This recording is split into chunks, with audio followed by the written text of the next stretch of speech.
Hello, everyone, and welcome back to the Modern Woodcarver Podcast. I'm your host, Michael. Today's guest is a woodcarver whose work instantly stands out the moment you see it. Pertt brings a unique, whimsical style to his carvings, full of personality, expression, and character.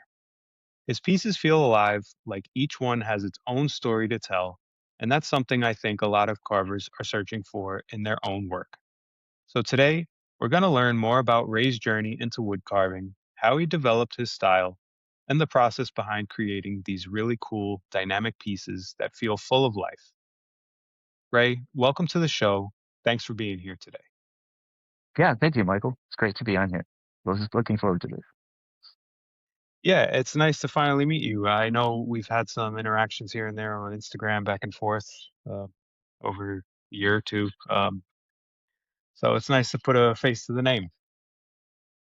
Agreed. Yeah, I want to thank you just for the show because we had a chance to talk about this previously, but it's great to see the different carvers, and thank you for including me in this group. Those that you've had already on the show, uh, I've interacted with on Instagram, but to see them and put a face to a name, it's been really good. So yeah, I've enjoyed this podcast. So thank you. Oh, thank you for that. I really appreciate it. And I'm glad to have you on. Your work is amazing, and yeah, I think it's a lot of fun to actually get to meet all you guys and talk to you and kind of figure out how your brains work and how you put your imagery into the wood and make these really cool pieces. You don't want to get it to my brain. Starting to learn that with everybody. Everyone's got some craziness going on, but no, it's all good. So I'm curious, when did you first start carving? Well, I first started carving. You know what? I think it was maybe 3 or 4 years ago, probably 3 years Okay. ago. Um, it's a kind of a funny story. Um, I like to do a lot of overlanding. I have a rig that's set up for camping, um, trying to get way out into the backwoods. I really enjoy it. We live in Northern California and we have beautiful mountains around here. We have Tahoe. So whenever I could take off, I try to get into the backcountry. And there's no reception. There's no way of communicating with the world. Probably why I like it. No people. Um, but my wife, I can't get a hold of her. She can't get a hold of me. So it's a couple days without communication back and forth. I get home and she's like, "What did you think about me?" That kind of thing. And yeah, I don't know how else, to express that. And I was down at the coast or up at the north coast, just walking, on the beach, and there was some driftwood, and this little elephant appeared on the driftwood. It was already there. I just had to, I just had to pull it out of that wood, right? Kind of the back was already shaped. The trunk, the ear was kind of already there, and I picked up my camp knife and I carved it that night. So yeah, it was my first carving. It's this little elephant, and That's I thought, really what a cool. cool way to take something home with me and give it to my wife. So she's part of the Shelter Trust Fund. We donate to them, and so that's how I started. Yeah, about 3 years ago, picked up the driftwood. Elephant was already there. I just had to bring it out. That's really cool. And did it just kind of start out as that camping type thing? You'd only do it when you went camping, or did you kind of bring that home with you? When did that transition for you? Yeah, well, it was. She shared it with her friends, and then her friends were like, "How cool! What else has he done? Can he do something else?" And um, I went on a trip up to Tahoe, up to Hope Valley, where there's aspen, and I think after this, I started searching, like, what can I do? What else can I carve? That kind of thing. I was kind of, I think, hooked just from that. And Doug Linker was the one that I saw. He had a little jeep that he went out in the forest and camped, and he made these little spirits. And so I grabbed some aspen while I was up at Hope Valley and carved a Santa. I posted the Santa, and it got around, and I had instantly 3 or 4 other people wanting some. So yeah, it just took off from there. and pretty quickly. Interesting. Yeah, it spirals out of control, right? Once you get hooked, that's it. It's all downhill from there. Yeah, that's really cool. And you know what's interesting to me is you're a very talented artist as well. Thank you. You like to draw out a lot of your carvings beforehand, and they're very detailed drawings. And personally, I like the creepy aspect that you apply to those drawings. A lot of your stuff is not so cutesy. It's got that grittiness to it, um, and the overall dimensions of certain characters. They're lanky or they have you know movement to them that just really lends well to carving. Makes it very dynamic. So I really like that particular style that you do. Oh, thank you. Thank you. Yeah. How long have you been drawing? I've been drawing for as long as I know. Uh, my grandfather was an artist. Uh, and he did a lot of characters and cartoons, those kinds of things. My folks would send me down to during the summer break. It was kind of, you know, me getting away for a couple weeks, and I just remember sitting there drawing with my grandpa, going to the art store and buying art supplies and being able to sketch out with him. So yeah, I've been sketching for as long as I can remember. And really, carving is for me sketching in 3D. One of the early on, my grandfather he would remove the erasers if I had pencils with erasers on it, and the exercise would be that you just go with it. You just build off your sketch, make it a shadow. If you screw up, if you put a line through something, through the face, through the nose, then purposely make it into something. And carving's kind of the same exercise, right? I am sketching in 3D without an eraser. There's no going back. You make a mistake, you go with that mistake. The mistake becomes part of your character, part of your carving. So yeah, interesting that you picked up on that. And I think my style and sketching and carving, um, well, you're going to usually find me at the intersection of Tim Burton and Pixar with a Yeah, I could see that. little bit of Norman Rockwell's inspiration, especially for this Americana series that I've kind of been doing. So, uh, yeah, it's always been my style, whether I'm sketching, carving. I like to include all of those things. I don't want to do a piece if it doesn't have a story. Yeah, and I like that all your pieces have that story to them. Even though we may not know what that story is, you can easily paint like yourself a picture as the audience watching it. You can kind of see it and create this kind of whimsy around it. At least that's what I do when I see your work. There's a few things of yours that I really love.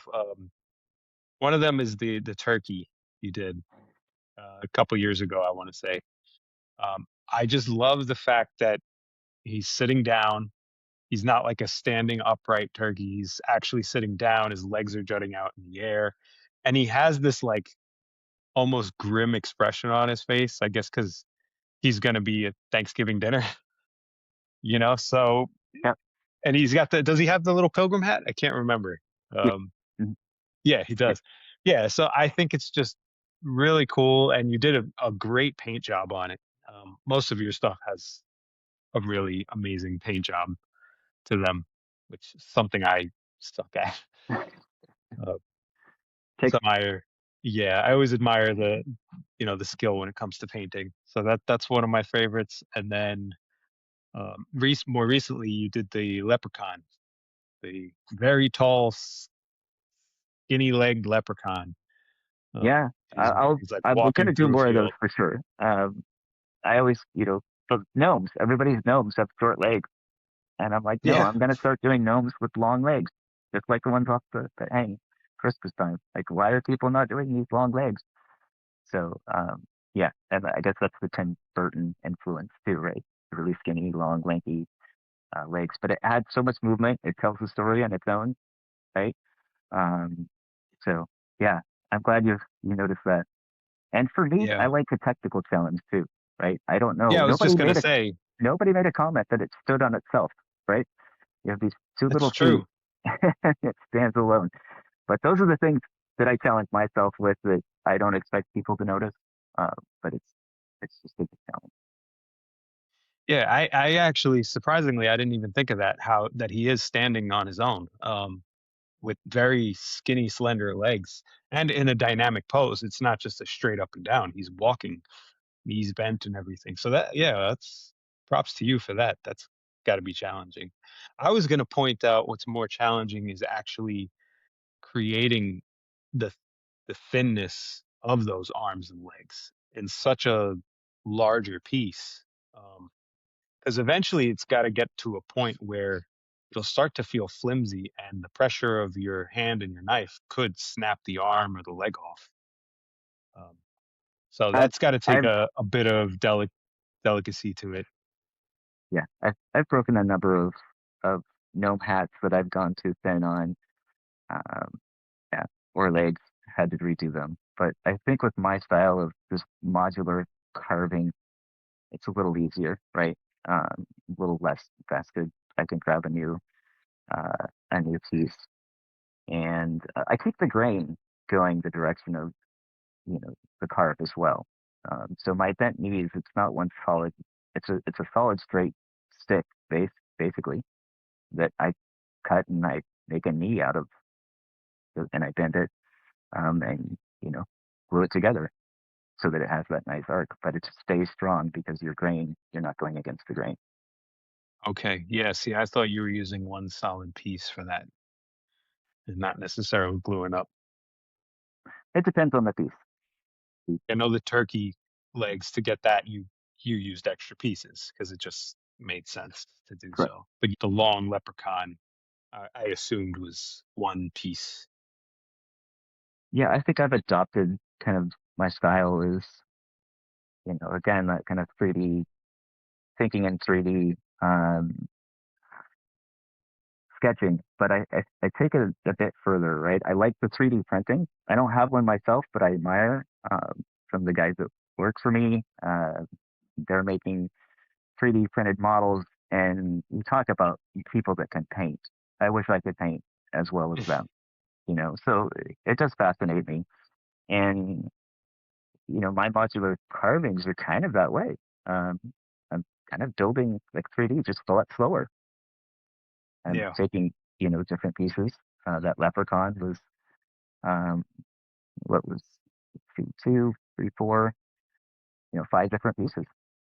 I carved the shoes separate from the legs, separate from the body and the hat. So, and then you just put them all together.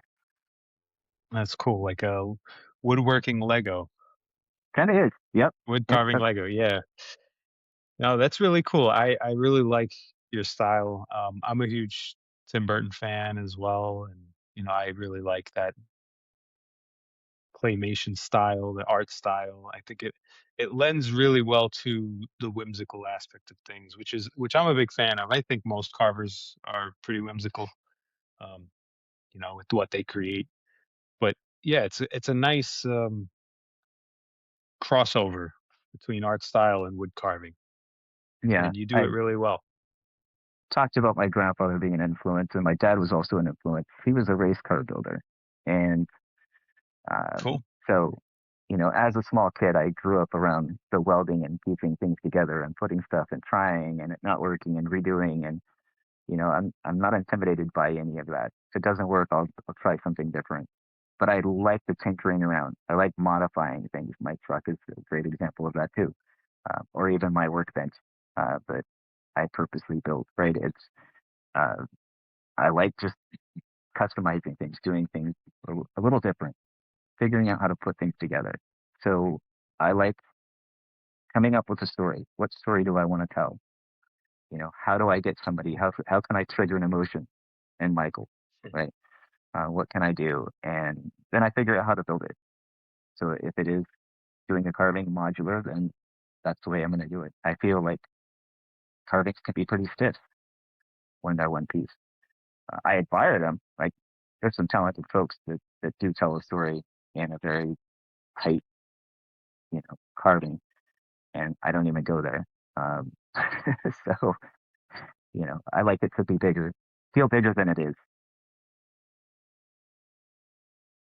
Yeah, But I I think think that's a really go ahead. that inspiration just from my dad and being able to put things together and challenge yourself is it does make it into the carving.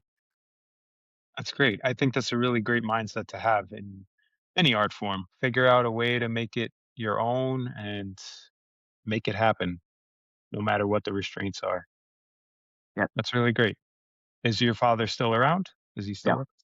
yeah. No, no. Sorry to hear that. I was going to ask what Yeah. he thinks about your carvings, which I'm sure he would have loved. He would have loved them. Yeah, yeah, he would have. I'm assuming your wife loves all your carvings since you made the elephant for her. She does. Yep. Yeah. Sometimes maybe too much.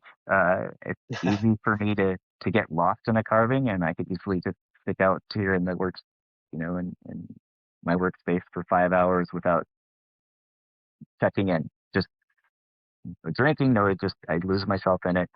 Um, and so sometimes she's like, "Is it you to spend some time with me?" Yeah. So I don't know. She It depends lost on you the how carvings. it depends on how much time I'm spending with a carving, whether she's going to really appreciate it or not. I think we can all relate to that. We spend quite a bit of time hunched over carving a piece of wood. So you started 2 3 years ago. I mean, that's a short time to get as good as you did. Um, I'm assuming you had a lot of time to carve and practice and work on things. Uh, Um, I yeah, I wish I could have more time. I think I post everything that I make on Instagram, so there's really, I don't know, there's not a ton of pieces. Um, I don't make enough to really sell. I haven't even thought about, opening a store or anything like that, which I'd love to do, but uh, I do really just these one-offs. So yeah, I wish I was carving more, honestly. Uh, but full-time job, yeah, and I still have those outdoor activities I love, skiing, mountain biking, and hiking. So trying to find time for carving. Uh, I just where I can. yeah. I That's what we all do. I mean, I walk around with a little block of wood in my pocket, and I have a you know carry on flex cut pouch knife that I use. So trying to find stolen moments here and there. 10 minutes here, 5 minutes there. I'll pick it up and work on a piece when I get the time. But it's hard. Life gets in the way. yeah, I think the advantage really is being able to sketch in the way that I was taught to sketch with, like I said, no eraser, you're just going. So I think the ramp up time was probably a little less for me. Um, yeah, And I think sometimes people that come from somewhat of an artistic background or are knowledgeable in that art form, certain things tend to come a little easier to them. At least design wise, you know how something should already look, how it should be shaped. So a lot of that guesswork is already there for you. Um, I I think a lot of new people that come in, they don't have any artistic. I don't want to say they don't have an artistic ability, but they haven't really done anything before. So they're picking up both the hands-on aspect of it as well as the artistic aspect of it. So it, yeah, few things they have to work on. I'm a very process, visual person, but process driven as well. And so, you know, I completely carve something in my head before I even pick up a knife. I map it out.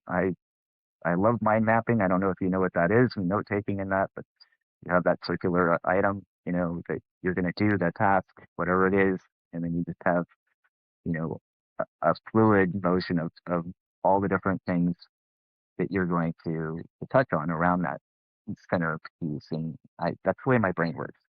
I don't Mhm. do well with list. I can't just list out what I would do to carve, right, or follow. Um, but I can map out all those pieces in order in a circular motion. And so I think that helps, and that's helped me progress. Um, by having that carving map, I do the same thing for my painting. I will map it out, and when I'm done, I ask myself what went well in this carve, what didn't go so well, and then what would I do different. And so I keep those notes, and I can refer back to them. And um, you know, you run into the same challenges every time, and so it's kind of nice to know that hey, I carved this little kid in a tube, and didn't really like the way the arm came out because I removed too much wood while I was trying to establish the silhouette, Mhm. right? I didn't lock in form. I got too thin. And so the next car, the little kid on the tube, I kept things a lot of wood as I, started building out that carve. So I have this whole process that I follow. And so when things are out of whack or don't go good, or I discover that something went really well and easy, hadn't considered before, it's easy to insert it into that process. So it's very repeatable. Interesting. Yeah, I something you said there where you look at the pieces when you're done to kind of see what went right, what went wrong. I think most That's really good advice. I think most people should do that. I often look at a lot of my own stuff when I'm done, kind of analyze it and see what could I improve on. Um, Yeah. and So I'm always thinking like the carving is never done for me. Even when it's painted and done and finished, I'm still looking at it and still thinking to myself, I could tweak this, I could do that. I I think hear you. everyone experiences My, that. yeah, my wife, early on with the drawings and things that I do, and I've done some pieces, some art pieces for people, that I was hired to do or on freelance. And, um, she would be like, you got to put a due date. You're just going to keep going and going and going. And so I try to do that with my cards too. I try to give myself a due date. Otherwise, I'm just Yeah. going to keep going and keep going. But I was going to share with you, like, so the little guy in the tire, right? Yeah, he's Um, cool. yeah, yeah. Here's one of my, oh, I don't know if you can see it, but there's a mind map, a carving map of what I do. So you can see it in the center, and then all the details in a circular pattern around it. Um, and I try to go in order when I map that out. So That's step really one, cool. step two, so before I even get to the saw, before I even get to the knife, I have all the steps mapped out. And so when something doesn't go well in that series, I have my note in here where I took too much off. Um, so I'm cautious the next time. Interesting. So you draw it out and you map it out, that mind map that you called it. So now each one of those bubbles around it, you're you're writing out step one, cut out on bandsaw. Step two, rough Yep. out shape. Step three, add this, carve the wheel, and you Yeah. just do it based on that. Yep. Yeah. And Interesting. mhm. So if I'm trying to visualize, building this thing in my head, and I know that when I'm on the bandsaw, and I try to cut all the angles first on the bandsaw. I don't know if you've seen any of those posts, but Hmm. I will have made mistakes in the past, right? So in my mind map, I will say, you know, don't cut that. You're going to be tempted to cut that, but it could go wrong, you know. And so that's the notes that I'm putting in here, right? It's not just that I'm going to use bandsaw as a step. I'm actually saying, watch this, you know, keep more wood on this That's side. really that's really cool because it's almost like a recipe that you're following, like in cooking, and you're following it to a T. Um, I think that's probably a very resourceful thing for people to do, especially beginners, because when you when you're starting out, sometimes you get lost on what you should do next. You carve the nose, and then you carve the mouth, and then you jump to an ear, and you jump to like you're kind of all over the map. And sometimes you can get frustrated because you're only half carving sections at a time. I think sometimes it's important to jump around as well because Yeah. you can kind of fixate on those things. But yeah, I think if as a beginner or even someone who's experienced, if you just are mapping those things out and you have a step by step guide, it might be able to save you some troubleshooting. And One of the things I was frustrated with early on um, was trying to lock in detail too early. So you kind of hit at that, Mhm, right? You want to kind of go around your piece and hit different parts. You don't want to just stay in one piece. Um, but what you have to be careful for is you got to lock in the silhouette. Um, the 3/4 foot rule is what I do. Arms length out, or even further. If you can quickly get to a silhouette where you can kind of squint and you know what you're looking at, I know that's a boy in a tire. This is when I can start to slow down, and this is when I add detail, right? If you don't have that 3/4 foot world locked in, no matter no amount of detail, Michael is going to save your piece if you mhm. can't tell with that silhouette. You don't lock in the form first. Yeah. So um, having that patience, Can can you explain what the 3 4 foot rule is? Because I'm not yeah, yep. quite familiar with So that. very early on, first carve, walking on the beach, seeing driftwood, and seeing that form of the back of the elephant and one line of the ear, right? That's just a natural 3/4. That was on the ground, and I saw the elephant.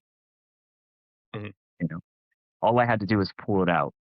So that silhouette, that form was already locked in by nature, and all I had to do was just bring it out, right? And so that same principle needs to happen with all my carve. So if from 4 feet away you squint and you can see that story, you can see, you know, that gnome, that leprechaun walking through the field, right? Before the beard's shaped, before anything's really shaped, uh, you see that. Now you can start slowing down and doing the detail. Interesting. Okay, so you're doing that after the rough out stage of the carving. You're Yeah. holding it back 3 or 4 feet to kind of Yep. see where you want to go with the detail. Very interesting. Yeah, I'm gonna give that a shot. Because I find myself, I'm sure many others, I find myself, I'm holding a carving and it's inches away from my face constantly, or maybe a foot away. You're carving it, and um, yeah. So I think maybe taking a step back, you can kind of, Yep. yeah. Squint a little. I'm gonna try. Yeah, I'll take my glasses off and So see how that works. the challenge with single block carves in that is it's a little disadvantage, right? By doing the modular carves that I like to focus on, kind of that 3D philosophy, you get a lot of movement. You get anticipation, right? So you get action, you know. So you can build tension in when it's big. When it's locked in a small single block, it's not as easy. Um, and I think I found that there was a wood carving challenge group on Facebook that was fun to join, and somebody had Yeah, a one by one the by wood two. carvers challenge. Yeah, Yeah, they had the one by one by two carving challenge, and thankfully people liked mine and actually chose me, which was flattering. But I just couldn't I couldn't lock in a story from 3 feet away mm. on a one by one by two by squinting. And so I was like, well, what if I just turn this horizontal? Everybody's doing vertical, and your first thing is vertical. And I built this umbrella and this little boy that's getting whisked away. I saw that And one. That one was great. so again, that's just an exercise of, here I am with this tiny, tiny little guy, and I'm holding it 4 feet out and I'm squinting. And I didn't carve any detail until I could tell that it was a boy and an umbrella. Then I went in for detail. That's So that that's passed amazing. that little tiny thing. It passed that 3 foot rule, that 4 foot rule. I could tell that it was a boy holding an umbrella. So um, that's just yeah.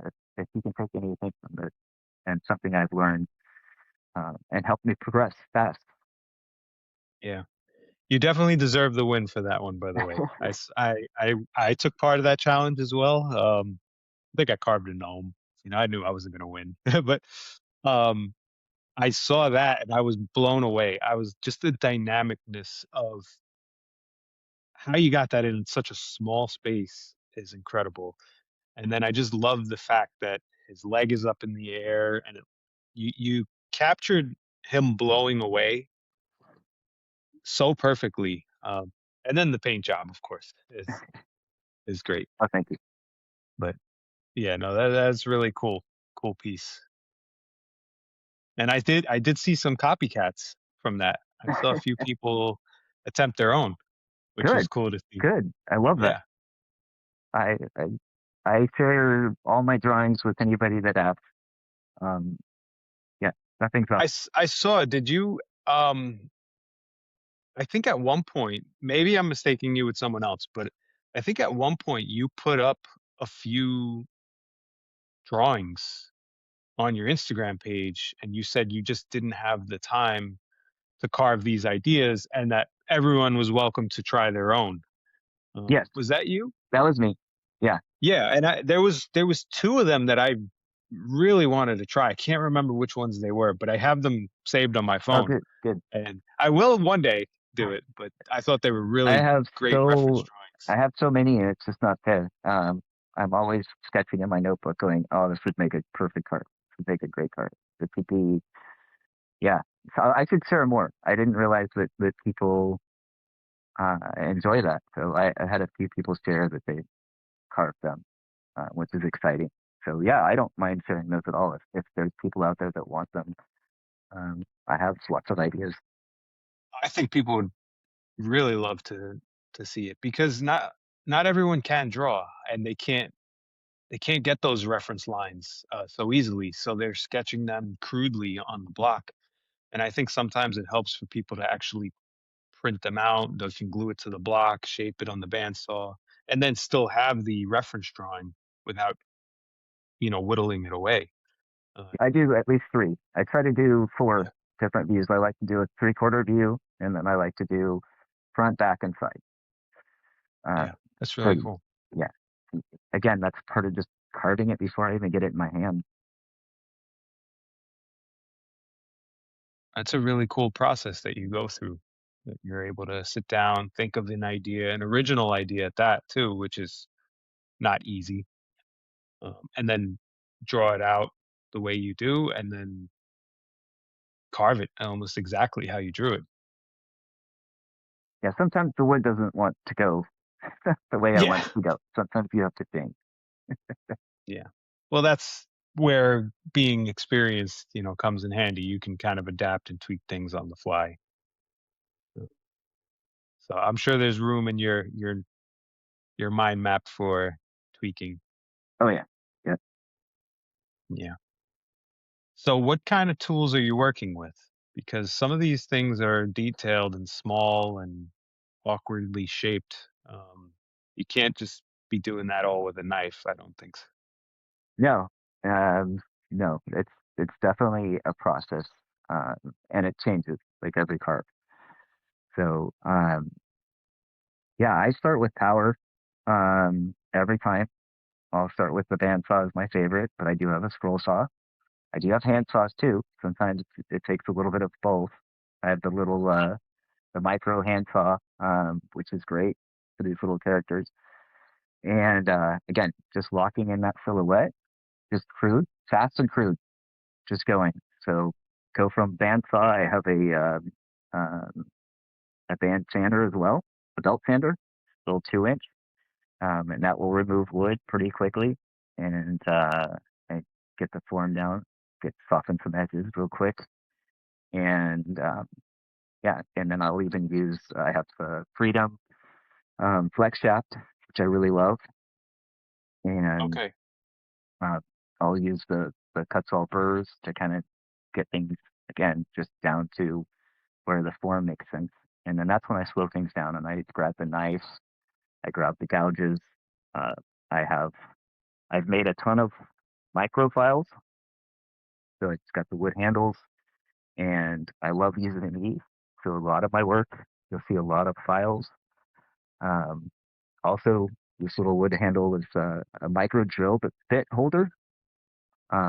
But I actually have, the little bits, little micro bits, and I use those to sand.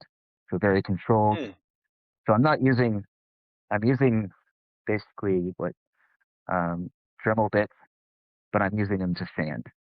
I'm getting much interesting. more controlled, so I don't have to worry about, taking off on me or anything. But I can really get in there and get the eyes and get the lines and soften things. Uh, so yeah, Uh, big fan of files, and yeah, that's sometimes just something I have to pick up. I don't really use any file and work. then and sometimes even stamps like leather stamps.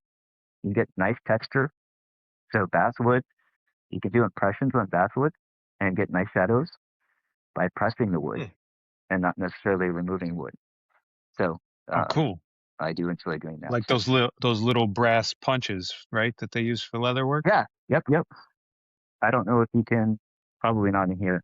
I haven't painted this guy yet, but the hat is textured by stamps. Yeah, I could see some texturing in it. So yeah, yep. I playing around with that. Kind of nice.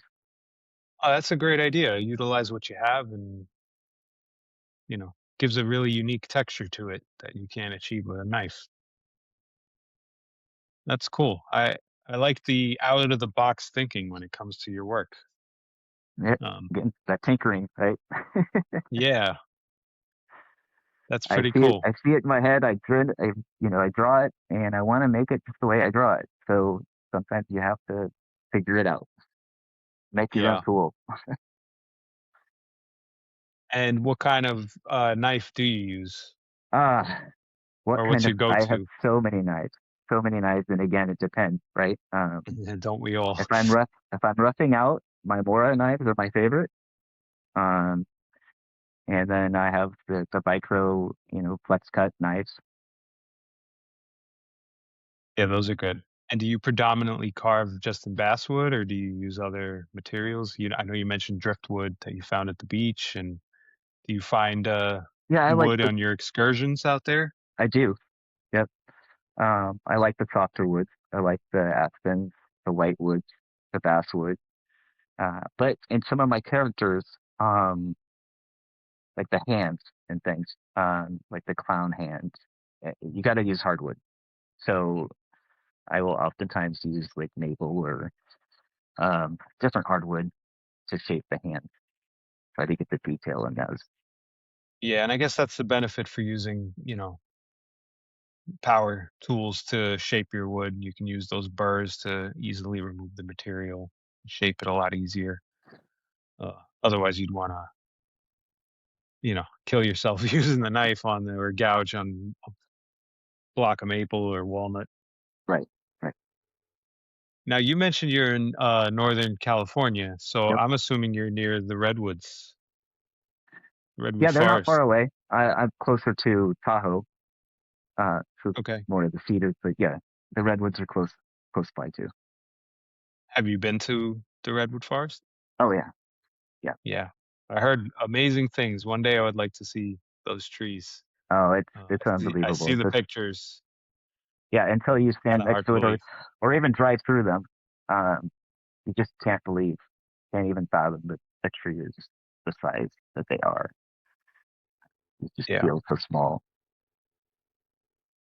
Now I know redwood is not something you can easily get, but is that something that you've carved before? Have you found like a piece that was on the ground or that you could?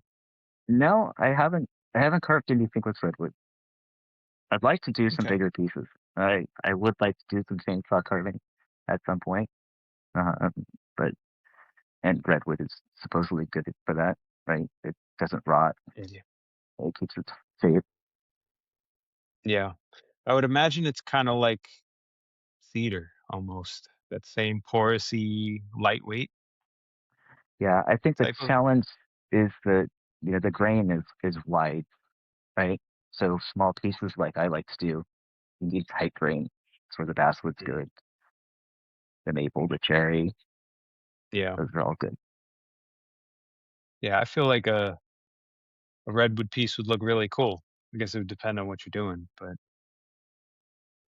yeah. I recently got a piece of cottonwood bark, which is the first one I've ever gotten, and Yeah, we don't have that around here. I would love to. I don't.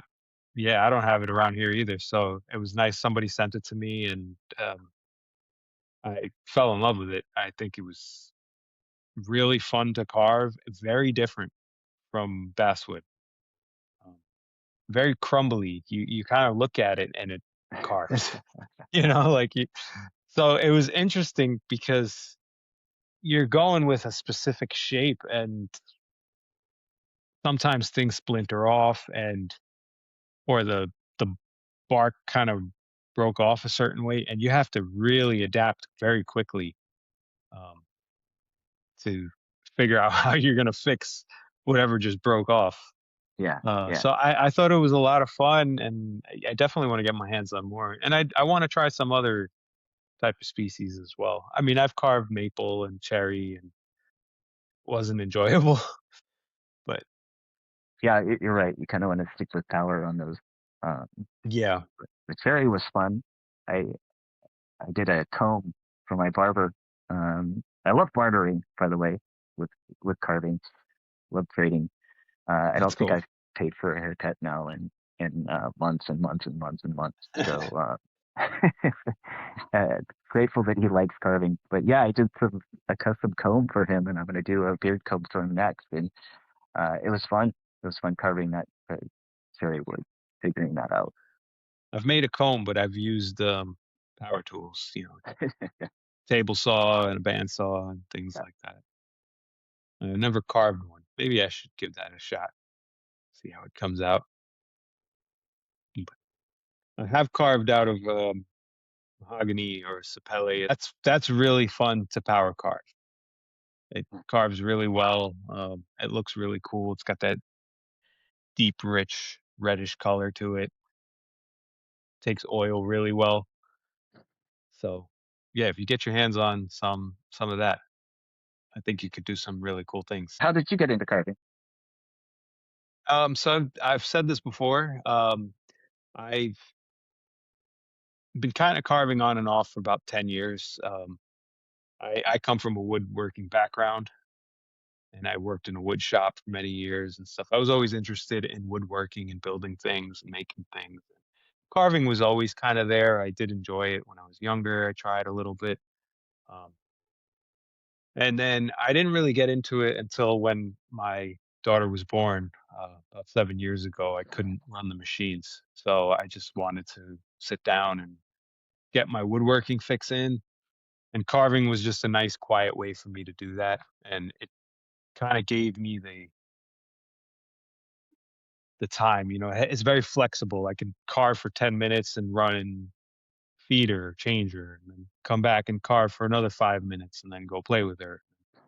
Carve again and head to work. And so there was a lot of freedom and flexibility with it. I could carry it in my pocket. I could carry a knife with me and anywhere I would go. So it kind of just spiraled out control from there. Um, I still do the woodworking and I still build things when I can. It's definitely slowed down over the years. It's getting a little harder to juggle work and family and everything like that. Still something I love doing. I Yeah, just, uh, I think by that the time I'm available, it's 10 o'clock at night. I can't run a table saw, but I right. can sit down and carve a block of wood. Yeah, I think one of the things that motivates me about carving is the quiet moments. Um, like you said, Yeah. just juggling life, especially in today's world. There's just so much going on, so much information, disinformation, and I love coming out carving. It's just where my mind goes quiet. You know, Yeah. it's one of the few times that I can. my mind just shuts off, right? Um, and you know, you're in a state of flow where there's nothing else that matters except for that task at hand, and it's kind of like therapy. So yeah, carving's a great place to go lose yourself, quiet your Yeah, mind. I can relate. Yeah, all the noise just disappears for a while. Yep, yep. Yeah. Yeah, some of my favorite moments are coming down, in my garage, or I really like to carve outside when the weather's nice. It's not always, suitable over here, but, um, yeah, I put on a show off to the side to have some background noise, and I'm just sitting there and I'm carving away, just lost in it. Um, and yeah, some of my favorite times have been just down here by myself, enjoying the process and learning and creating something at the same time. Because when you're done, you have this finished piece that you're just proud of and you admire, and it's like a building block. You see it, and then you want to expand on it, and you want to improve on it, and you have a new idea, or you try something on this particular piece that you can now implement on another piece. Hmm. Um, Yep. so yeah, it's a really tangible thing. It quiets your mind and it gives you that sense of satisfaction that you created something. Um, and you can see the progression of your growth when you go back and you look at your older projects. Yeah. What are you working on now? So today, I've been talking to a lot of caricature style carvers doing these shows, and that's kind of inspired me to do some caricatures. So there's a wood carver out there named Rod Gatlin, um, and he specializes. I don't want to say specializes in, but he's known for doing these large, open mouth um, characters with the teeth jutting out and stuff like that. And I saw a demonstration he did on the Woodcarver International Association of Woodcarvers. Um, so I thought that was fun, and I tried it out. I tried out a few, and I actually kind of sat down today and I worked on this guy. Oh, it's awesome. I love it. So it's like a cross between a wood spirit and a Santa. I don't know what you'd call him, but I just wanted to try the teeth jutting out and the lips and everything. And I just kind of got carried away in all the detail. Um, I wish I I think did the 3-4 rule. I don't think it's Yeah, that'd be Santa. I cool. think it's Krampus. As the Krampus, yeah, that'd Yeah. be cool. Yeah. Yeah, see, I want to start thinking out of the box more because I do a lot of these wood spirits, and I like wood spirits and they're great. This is that cottonwood piece that I Oh, I love it. worked on. Yeah, yeah. But I want to branch out a little bit more and I want to get creative and do these wacky, weird things. But I think a lot of the times is I get stuck in kind of doing what I know. Oh, Um, okay. and sometimes a piece will get to a point where it looks really good and I'm happy with it. And then I feel like if I were to add something to it, I would ruin it. Yeah. And I guess because I spent a good amount of time getting it to that particular stage, I don't necessarily want to ruin it by adding Okay. something weird to it. I'm doing my best to kind of change that mentality and reframe it and break away because eventually things are going to get stale. And I don't want to get stuck in that creative box of just carving the same thing over and over and over again. Yeah. It Yeah. can be helpful doing that, carving the same form over and over again, just to get the knife skills down and the fundamentals down. But I'm beyond that point I think. of Yeah. basic fundamentals. I have a, I don't want Yeah. to Oh, brag or you're anything, but absolutely I beyond that, dude. definitely have a I want skill to carve level. like you. You kidding me? I want to carve like you. Oh, I want to carve like you. It's I mutual. I do love. I think I want to do more of just trying new materials, right? Like I love this compass, right? This he came Oh out yeah, he's super good. cool. The technical aspect is that I made a smoker out of them, right? Um, and that was a lot of work, like getting the air just right for it to come out. Um, my dogs probably weren't too happy that I took their hooves away and made the horns out of them. But I like that, I have walnut in there, I have maple in there, I have actual horns from water buffalo. Um, so I like it, and chain, right? And actual chain. So I like mixing the different medias and toothpicks too for the sticks. So Hmm. um, it's a really cool piece. Uh, I need to paint it, but I like experimenting with different materials. Yeah, that's cool. I always want to experiment with different materials. I just never do. Um, for a while, I was seeing at some point these really cool carvings of like a little kid holding a balloon or a bear holding a balloon, and they'd have the wire that would be the strand holding up the wooden balloon, which I Yeah, thought was so cool. And this is one of my favorite gnomes. Is this little guy for Valentine's Day, yeah, just like and that. it's a half deflated balloon. So I don't know if you see Yeah, the wire is yeah, made to it's be on bent. the ground, right? He was a little That's late. really cool. He was a little late to Valentine's. Yeah, I just love those things. Or those, have you ever seen the honey pots? Like it's a honey pot that's turned over and it's dripping the honey out, Oh yeah, and the honey is what's holding the pot up. Like I really love those and those dynamic styles and everything. There's so much I want to try. I think again, because life is hectic and I don't have a ton of time, sometimes it's hard to want to experiment with things. Sometimes I just want to create something and have a finished piece, yeah, yep. um, and not necessarily just practice. You have only one piece going at a time. No, no, Okay, I mean, all right. and here, over here, I got I was like, about how? 20 more inside. I got five in my pocket. There's three or four on my table here. Yeah, Right, right. Okay, no, no, that sounds right. I bounce around. And then, believe it or not, my setup here, you guys can't see it. I have a very low table here, and it's stacked up by these little bins that I use to store all my carvings in.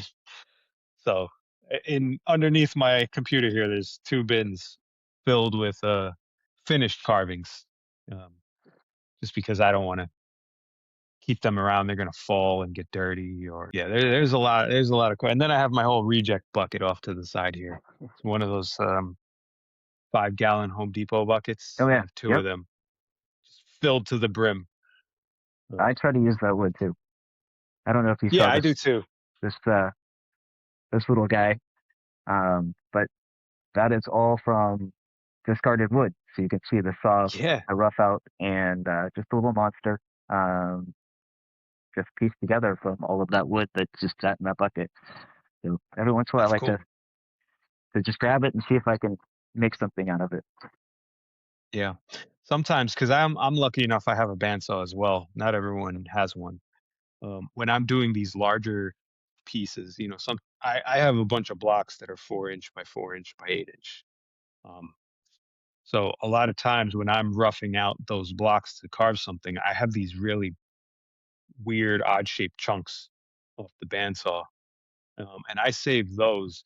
And there was a wood carver. I think he's more well known on TikTok, which I'm not on, but he does have an Instagram. I think it's the Wood Carving Man.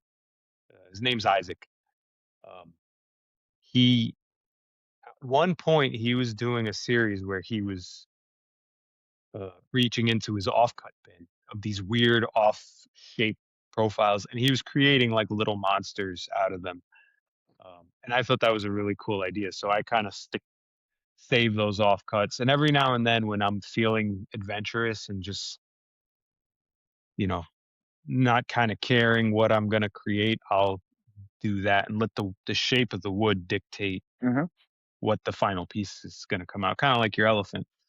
Uh, So I draw as well too. So at one point, I came across someone doing this where they would close their eyes, and they would just scribble on the page, making a weird shape, whatever the shape came out as, and then they would create.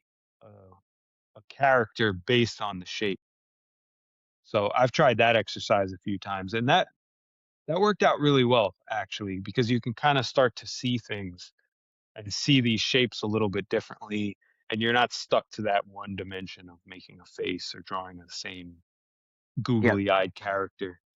that was always that was part of my grandfather's teaching me to sketch without a eraser. Was he would draw some squiggly lines and he would say make something of it. And yeah, that's kind of where you learn to just build off of those lines until you make it into something. And it was always one of my favorite things. I remember in school putting a piece of paper in front of somebody and go, "Oh, draw some lines for me," and then I would draw something for them out of it. And people surprised by that. But I think that's why just sketching and 3D carving is something I really enjoy because I do love that. I know exactly what you're talking about. Yeah. Yeah. I implore everyone out there, all the carvers, even the ones who don't draw, especially, just try it. Just sketch and see what you got to lose. It only kind of helps you out a little bit, I think. It'll Right, show you how eyes go, how noses should look, and because not everyone carves these faces and wood spirits and things like that. There's a lot of those carvers like Tom Parr and Dan Hero, and um, there's a million others I can't think of, but they carve those little whimsical style creatures that are just made up from their mind. right, right. So yeah, I think drawing like that kind of helps you branch into that aspect of carving. So something I've been kind of asking people, if you were to go back in time to the very beginning of your wood carving journey, what's something you would tell yourself that you now know, like a piece of advice? Just do it, enjoy it, um, share it. You're going to inspire someone, no matter where you're at. Um, you know, I hesitated. I doubt my work. If somebody, I mean, art is an illusion, right? Mm. You're tricking people's brain into believing that you're carving at something. And well, I've seen it. I, I drew it out on my paper. I've mapped it out. I built it in my head before I even get it done. Once I get the carving done, I'm still doubting. Like, I know it exists. I know what it is, but is Michael going to see it the same? And sometimes that would hold me up from sharing. Did it for myself. I know what it looks like. Being afraid of sharing it, um, and then just being surprised by this community and having people reach out and say, "Oh man, I think I'm gonna try that," and that's pretty exciting. And I wish I would have shared that earlier. I wish I wouldn't have hesitated. I remember reading an article a gal wrote that she said that it took her a very long time to realize there's always going to be somebody better than you, but what you have is enough. It will inspire somebody. So just share it. You know, that's I wish I would have just done that earlier. Started sharing with people and growing faster. It's hard to share things, especially when you're a beginner, because you're on Instagram and YouTube and you're watching these guys that have been doing it for 20 years, 30 years, or 5 years, or whatever the case is. And Instagram and social media is a double-edged sword, because people are only showing their best work. They're not showing their failure. So you're seeing these guys produce these masterful pieces of carvings that they spent hours and hours and days to do. You can't feel intimidated as a beginner, especially when you carve your first piece. Everyone's first piece is gonna suck. I'm sorry. It's just the nature of Yeah, the hobby. But that first piece is so important and special, I think, to everyone. And even a sucky first piece is still something to be proud of, because you accomplished something, you created something. yeah, So I agree. I think everyone should share their work and be proud of what they do. yeah, It takes a lot to pick up a new skill and a new hobby and run with it. yeah. somebody's going to be inspired by you. Absolutely. You're further along than somebody else, and That's they true. haven't got their feet wet, they haven't jumped in yet, and they're intimidated by the other people that have been doing it, and like you said, putting their best work out there only. Um, so yeah, you share it with the right person, and they're going to be interested, and hopefully we can all do that and get some new people interested in gardening. Yeah. And the wood carving community is amazing. I mean, you're very rarely going to come across a negative, bad comment in this, in this community. You might come across some, but but that's just life. And that's life. That's also art, right? Is provoking emotions. Yes. So I don't know. Maybe I'll be But flattered. everyone's also Maybe just I'll be willing flattered. to give you everyone's just willing to say, "Hey, maybe try it this way or use this type of knife," or there's always a little bit of nugget of wisdom that's mixed in with all these comments, which is really great. I really try to, and Instagram, I try to encourage that kind of feedback. I usually will comment on my own postings asking, you know, what do you think of this? Or what color choice? Would you go long or short legs with a leprechaun? Yeah, I do enjoy that feedback. How would you do this different? How would you choose unit trees? Does anybody else Yeah, map yeah. out their paint scheme before they start? Like, yeah, I'm really Yeah, curious. you did that with the leprechaun, and I commented too on that, saying, "Try it maybe this way, lighter green on the pants," or whatever the advice I said. I don't know if you took it, And that, but yeah, no, they absolutely. They're just a tiny shade lighter, and it lengthens the legs for sure. yeah, I mean, I think all the new beginners just, like you said, share your work and, don't be afraid to put it out there. The world needs our art now more than ever. Yes.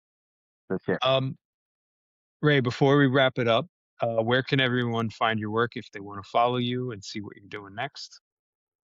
Best place is Rupert Carving on Instagram. I do share my Instagram posts with Facebook, so you could find me on Facebook as well, just Rupert. But yeah, Instagram is where you'll find me. Cool. All right, that's going to wrap up today's episode with Ray Pertt. Ray, I really appreciate you taking the time to come on and share your story, your process, and the mindset behind your work. It was an awesome conversation, and I definitely learned a lot of really cool and interesting things that I'm going to implement myself. If you guys enjoyed this episode, make sure to follow podcast so you don't miss the future conversations with some incredibly talented carvers. And if you've got any value out of this one, take a second to subscribe, leave a review, and share it with someone else who's into wood carving. It really helps the show grow. As always, keep carving, keep creating, and I'll see you in the next episode of the Modern Woodcarver Podcast. That's it.